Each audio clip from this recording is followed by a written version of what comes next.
I worked in the prison system 22 years. And one thing I learned is the power of my presence. The way I carry myself, my body language, where my hands are, how I walk, how I talk. Everything matters.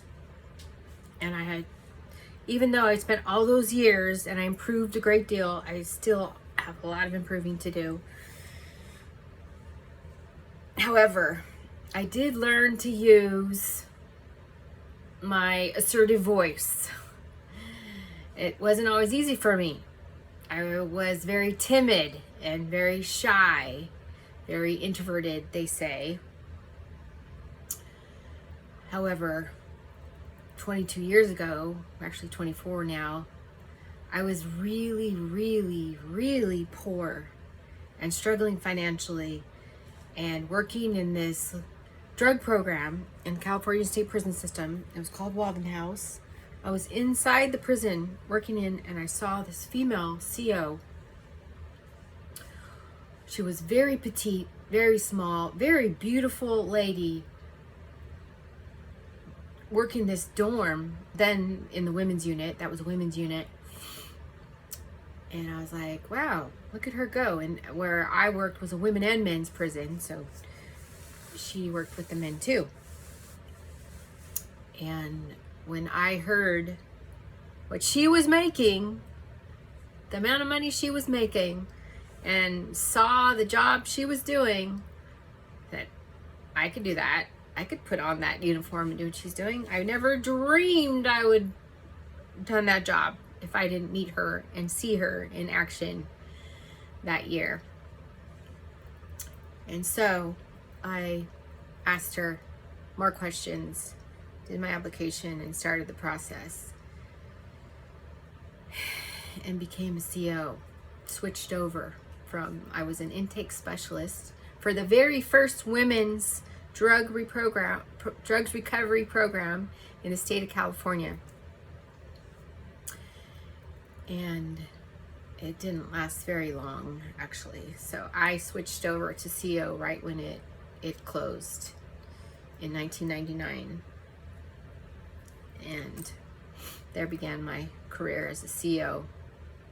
And I very quickly learned the power of presence, and learned how naive I was to what was going on behind those prison doors, even though I worked in a drug program before as a free staff, they call it.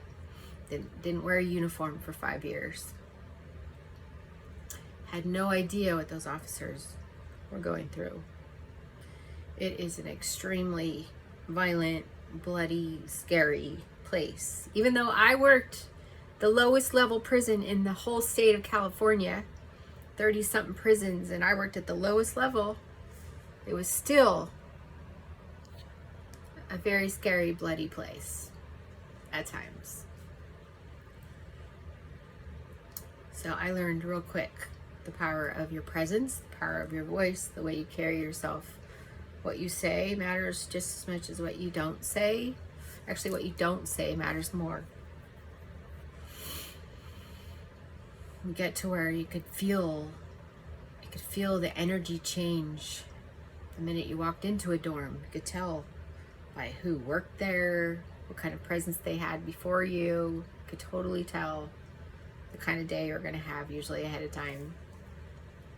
Got to be able to read energy, like, very good. So the power of presence matters, and I've learned that as a parent. Presence matters. And losing my child when he was young, losing custody, losing a lot of time with him, hurt us very badly. So every moment matters to me today.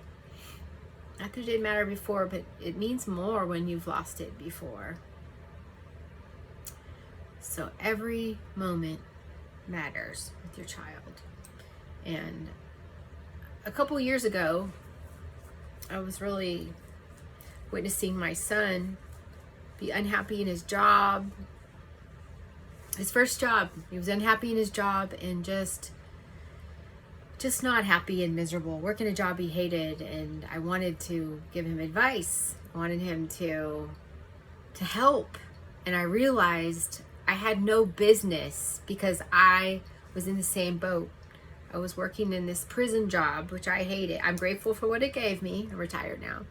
I'm grateful, very grateful for what it gave me, as I get, a nice pension for the rest of my life. However, it was not what my soul called me to do. And I was very unhappy, very miserable. So I had no business telling my son what to do. And the only thing I could do to help my son was to emulate for him what we needed to do. And so I proceeded on the path to my purpose.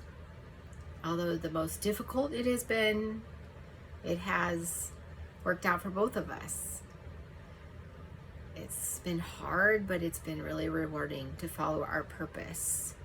And I remember a couple years ago, shortly after on my journey, I got a card from him. And on the front of the card it said, him seeing me pursue my dreams inspired him to pursue his too. And that was such a great gift.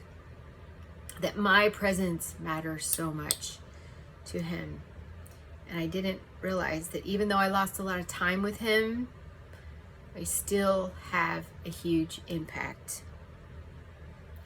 And me growing up with a single mom, telling you that stepfather that I hated for so many years, the father that was never there had more impact than my mom that was there every single day.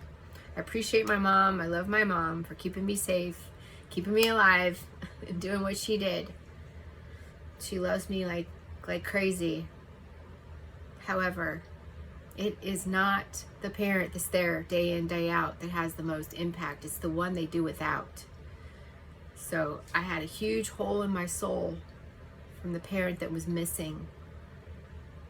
And if that's you, if you're a single parent, don't ignore that hole that's in your child's soul too. They're not going to tell you. Pay attention to what they're not telling you. Don't take it for granted. Don't think that you're it and that you can make all the difference, because you won't. It just makes the hole worse. If you don't talk about it, you don't find a way to honor the other parent. I don't care how sick the parent was. I don't care how awful they were to you. It's not about you. I get so sick and tired of hearing parents say, well, he's just a dirtbag. She doesn't care about him anyways. Yes, your daughter, your son does care about that other parent. They need to see that parent in a positive light. No matter how you do it, you're the adult, so do it right.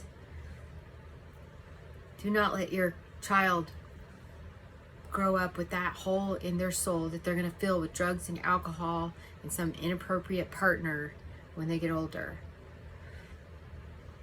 If you're a single parent, if you don't find a solid, good partner, neither is your child going to. I have emulated exactly what my mother did. I'm on my third marriage, having the same struggles, and I'm breaking the chain.